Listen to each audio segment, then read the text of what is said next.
Mopa airport सुरू जावन खूब तेंप जालो. मोपा एअरपोर्टार येवपा खातीर पयलीं गांवांतल्यान रस्तो आशिल्लो आनी खूब वाटेर गांव लागताले आनी खूब कंजेशन जातालें.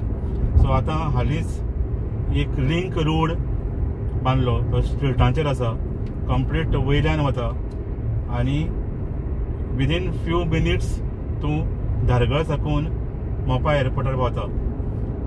इतलो हो प्रशस्त असो रोड आसा, कंप्लीट 6 लेन हायवे आसा आनी दोनी वटेन भरपूर ट्रॅफिकूय खूब कमी आसा. आनी सद्याक झाडांय लायिल्लीं, पूण अजून ती झाडां व्हडलीं जावना, पूण वयल्यान इतलो बरो व्यू मेळटा.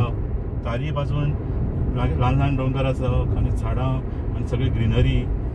अशे तरेचो हो लिंक रोड इतलो पळोवपाक आनी हाचे वयल्यान ड्रायव्ह करपाक इतली मजा येता. अजून हांगा टोल लागपाचो आसा, टोल अजून सुरू जावना आनी टोला खातीर मातशी कॉन्ट्रोवर्सी जाल्ली. कांय लोक टोलाक विरोध करतात. सो हांगा हाजे फुडें आतां जस्ट स्टार्ट जाला, हाजे फुडें ताजें वेगवेगळे ब्युटिफिकेशन येतलें ह्या रोडांचेर. सो आनी ड्रायव्ह करपाक तर खूबच मजा येता. चड सद्याक व्हेकल हाजे वयल्यान वचना आनी स्पिडीन लोक वतात थंयच्यान. असो तरेचो हो मोपाचो लिंक रोड.